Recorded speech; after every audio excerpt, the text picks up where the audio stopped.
السلام عليكم ورحمة الله وبركاته. ازيكم يا جماعة؟ عاملين ايه؟ يا رب تكونوا بخير وصحة جيدة.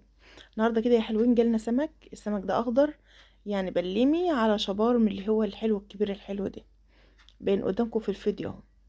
وطبعا هو جاني كده فجأة وانا ما عنديش انبوب. شوفوا دي بطاريخ يا جماعة.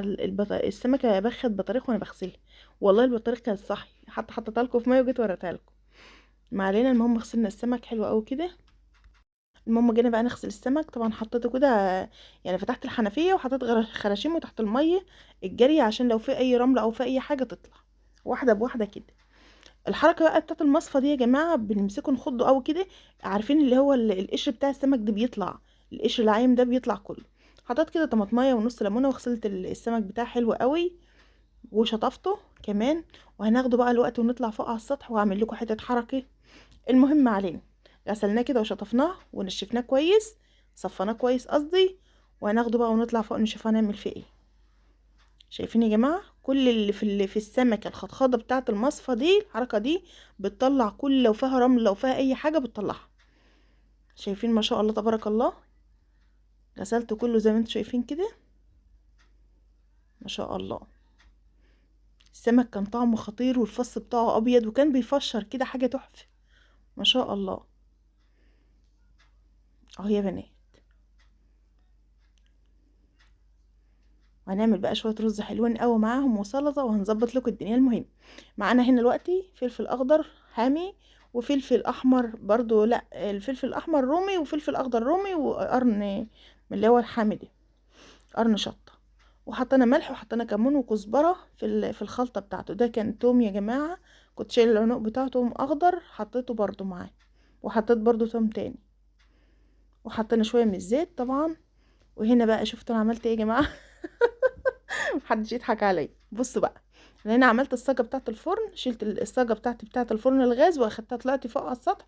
حطيت صفيحتين وحطيت عليهم كل صفيحه قلبين طوب من فوق، وعملت شويه السمك بتاعنا.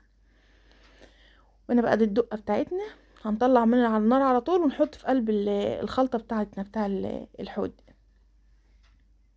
والله العظيم عايزه اقول لكم ولا اجدع فرن. ما شاء الله. شايفين السمك متحمر ازاي؟ احنا كده بنحبه احمر كده يا جماعه، هو مش محروق. ده احلى نوع سمك احنا بنحبه، محمر كده اهو ما شاء الله عليه. وهنشيل بقى على طول من هنا وهنحط في العلبه بغطاها ونكمره وهو لسه سخن يعني. هتيجي تقشريه تلاقيه سايح زي الزبد، ما شاء الله تبارك الله. هنا بقى هنعمل شويه رز حبايه وحبايه. انا غسلت الرز بتاعي ويا دوب نشف، يعني يا دوب حطيته في المصفى صفى شويه. وبعد كده شيلته بقى، حطيت معلقه من السمنه ومعلقه وشويه من الزيت، ونزلت ايه عليهم بالرز اتحمر، ونزلت عليهم ببقيه الرز التاني. نقلبه بقى كله مع بعضه كده. في ناس بتقول عليه رز حبة وحبة، وفي ناس بتقول عليه دقن الشايب. ده كان زمان اهالينا كانوا يقولوا لك دقن الشايب، اللي هو يعني ايه واحدة وواحدة. اهو نديله تقليبة حلوة قوي، وهننزل عليه بالملح والمية بتاعته. شايفين جماله؟ مفيش اسهل من كده. ولا تقفي بقى على انابيب ولا على غاز ولا على اي حاجة، صرفي. ايه رأيكم؟ والله العظيم عايزة اقول لكم ان شوية السمك دول كانوا زي الزبد، حاجة كده تحفة. ايوه، ما احنا مش هنوقف نفسنا احنا عشان الانابيب اللي 100 و 220 و 225 وحاجات كده، بقينا نسمع ارقام فلكيه في الغاز. الله المستعان. ربنا يعين امه محمد يا رب. اهو يا جماعه، حطينا بقى كده الميه بتاعته ونسيبه بقى. الله، من الجمال بقى. شايفين يا جماعه؟ ما تنسونوش في لايك واشتراك في القناه بعد اذنكم، حبايب قلبي نورتوني.